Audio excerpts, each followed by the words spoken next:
Bom dia, meus amores! Hoje é o dia da correção da nossa atividade. Então, pega o livro, fique atentos. Eu espero que todos estejam bem, que todos tenham realizado a nossa atividadezinha do livro didático. Então, pegando o livro, colocando aí do ladozinho, acompanhando a correção com a tia. A tia vai começar agora a nossa correção. Vamos lá. A tia vai começar pela página 67 do nosso livro didático, que foi para casa. A página 66 eu corrigi na última aula, na semana passada.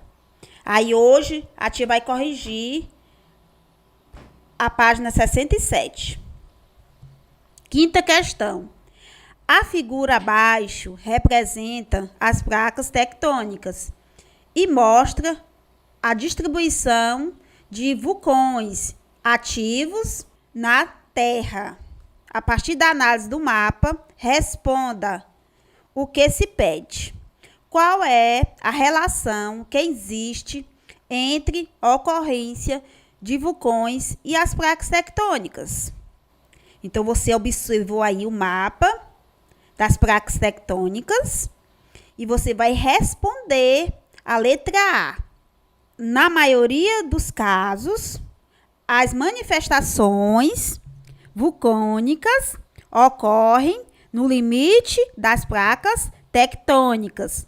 Lembra daquele vídeo que eu coloquei para vocês e eu também já falei que elas ficam se chocando, uma se tocando na outra, tem um movimento divergente e um movimento convergente. Por isso que acontece a ocorrência de vulcões, por elas se chocarem uma com a outra. E na letra B da nossa atividade, está perguntando assim: por que o Brasil não é afetado por vulcões e terremotos de grande magnitude? Por quê, meus amores? Quem foi que respondeu a atividade? Tomara que todos tenham respondido e corrijam com a tia. Pelo fato de estar localizado no centro de placa tectônica, área pouco sujeita a esse tipo de fenômeno, por estar afastada da borda de placas. Porque, meus amores, você observe aí no mapa mundi, que você observa que o Brasil está em cima de uma placa inteira. Como é o nome dessa placa que o Brasil está? Sul-americana, a placa sul-americana. Então, no Brasil não há nenhum choque de placas tectônicas, uma se chocando com a outra, porque ela está em cima, ela está bem quietinha, adormecida, então não há esse problema com o Brasil. E nós não ficamos nem próxima a nenhuma, nós estamos em cima de uma inteira, sem rachaduras. E na letra C, em qual placa tectônica está situado o território brasileiro? Eu acabei de falar. Qual foi, meus amores?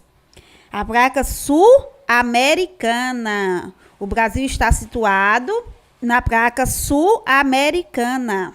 Na sexta questão, está perguntando: em que consiste a teoria da deriva dos continentes?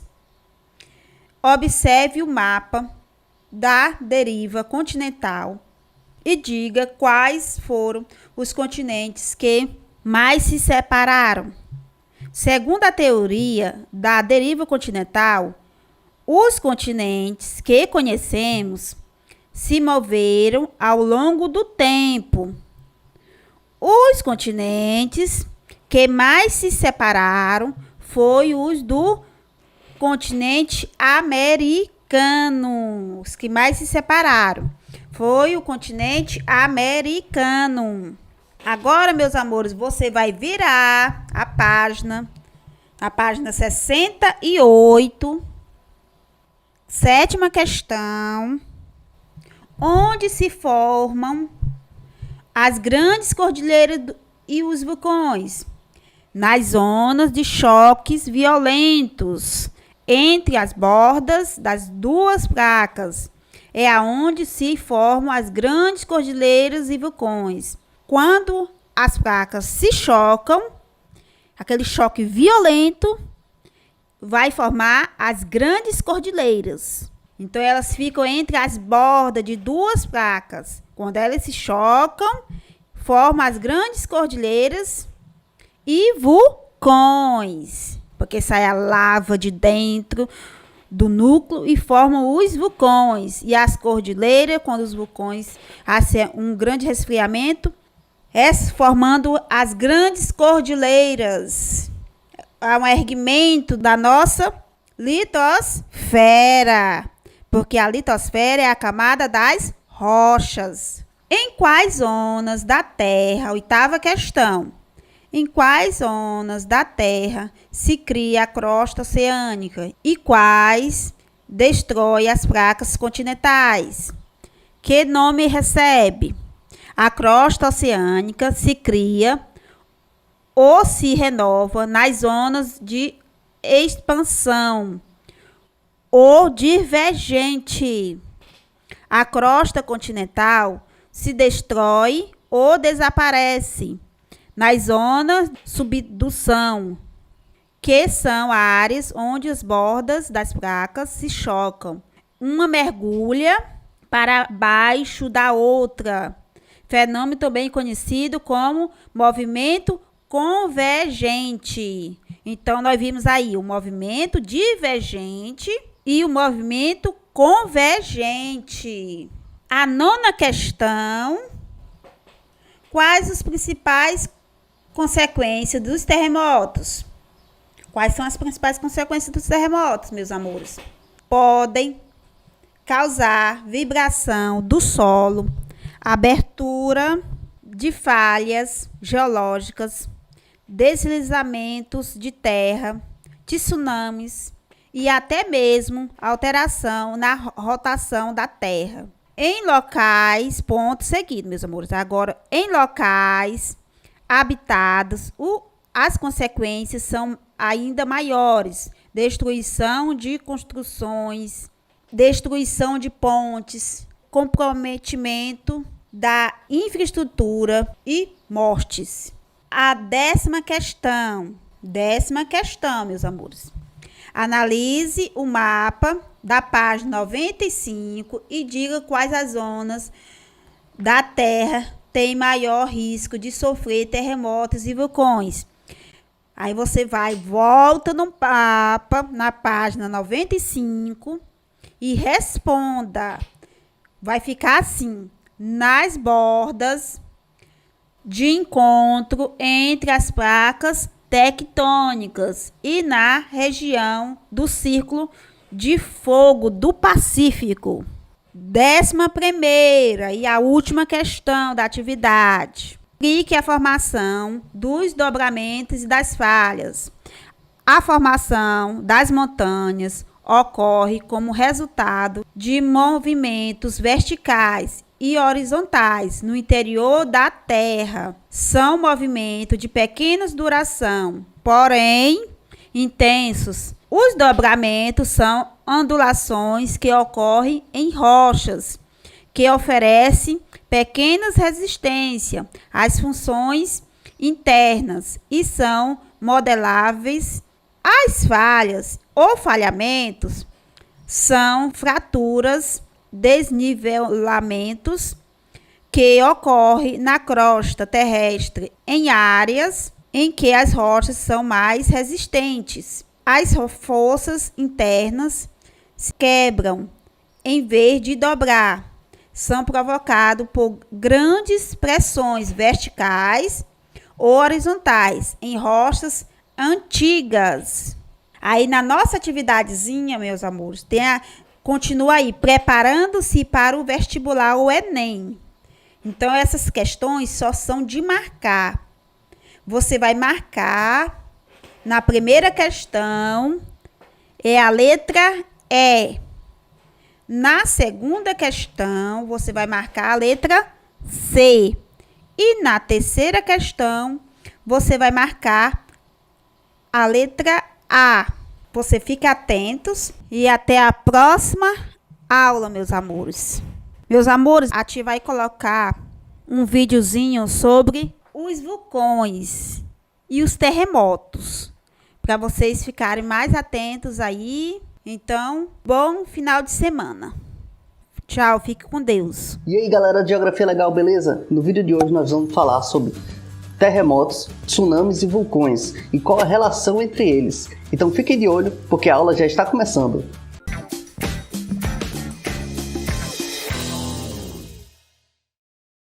Nas aulas passadas eu falei que nós vivemos em uma fina camada chamada de litosfera que esfriou ao longo de bilhões de anos. Você lembra disso, não lembra?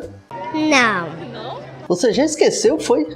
Pois bem, eu falei que essas camadas são subdivididas em pedaços que flutuam sobre o magma do manto. E a esses pedaços nós chamamos de placas tectônicas. Agora você lembrou, não foi? Não. Raciocine comigo. Se essas placas tectônicas estão, em teoria, à deriva, é normal imaginar que elas podem se chocar, não é? E é desse choque, justamente, que nascem e são formados os terremotos.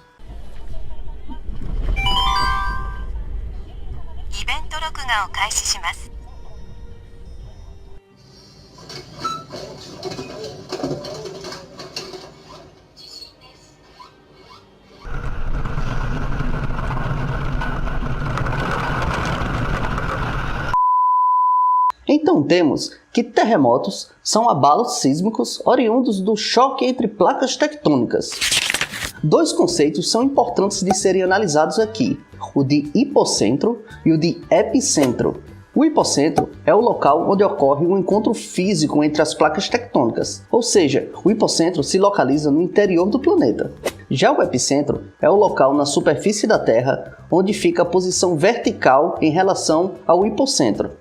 Ou seja, se nós traçarmos uma linha vertical do hipocentro até a superfície, nós achamos o epicentro do terremoto. Você deve estar se perguntando agora, e como medimos a intensidade de um terremoto? Existem duas escalas que medem a intensidade dos terremotos. A primeira escala é a escala Richter. A escala Richter é uma escala logarítmica de base 10, utilizada para quantificar a magnitude de um sismo e varia de 1 até 10. Você sabia dessa? Sabia não. Isso significa que a escala Richter vai analisar quanto vibrou a área analisada. Você deve ter entendido que, por ser de base logarítmica, a cada número que se sobe nessa escala, nós temos um aumento de 10 na potência do terremoto. Ou seja, um terremoto de escala 2 é 10 vezes mais poderoso que o de escala 1. Um terremoto de escala 3 é 10 vezes mais poderoso que o de escala 2 e assim por diante. Porém, um terremoto de escala Richter 9 no meio de um deserto não destruiria praticamente nada, não é? E foi pensando nisso que foi criada a escala de Mercalli. A escala de Mercalli é uma escala usada para determinar a intensidade de um sismo a partir dos seus efeitos sobre as pessoas e sobre as estruturas construídas e naturais. Varia de 1 até 12. Dessa forma, temos que um terremoto de escala 4, por exemplo, Richter, poderia ter uma escala Mercalli muito maior caso ele ocorresse em um centro urbano com edificações de qualidade duvidosa, por exemplo. Curiosidade, você sabe qual foi o maior terremoto já registrado? O maior terremoto já registrado ocorreu no Chile, na cidade de Valdívia, no sul do país, em 1960, e teve 9,6 de escala Richter, e causou a morte de 5.700 pessoas. Foi acompanhada de um tsunami que chegou às costas do Havaí, onde 61 pessoas morreram afogadas. As ondas ainda chegaram nas Filipinas, provocando a morte de 32 pessoas. Opa, agora já podemos falar de tsunamis, pois elas estão diretamente relacionadas com terremotos ou sismos.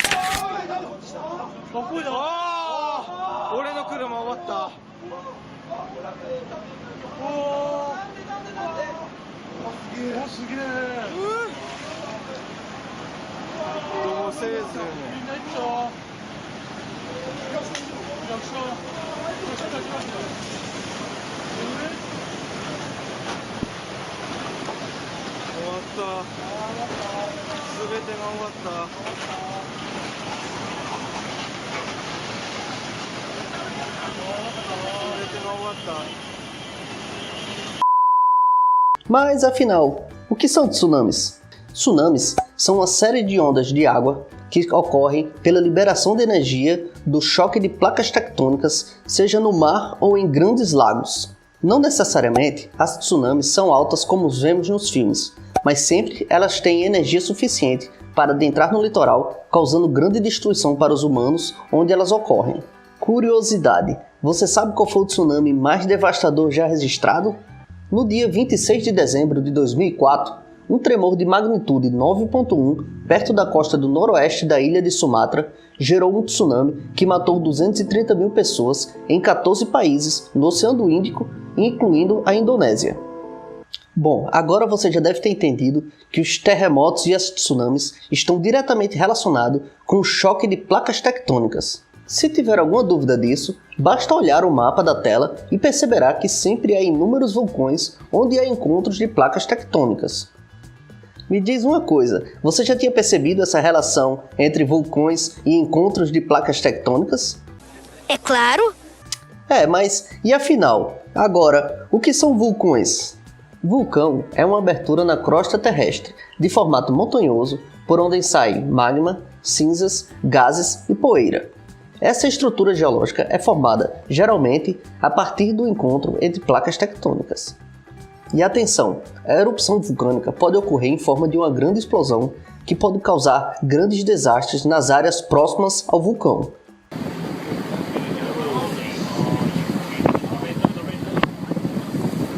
Watch out for the shock, it's coming.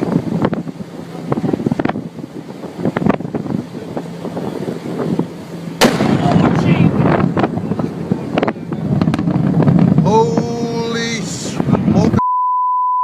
Curiosidade, você sabe qual é o maior vulcão do mundo?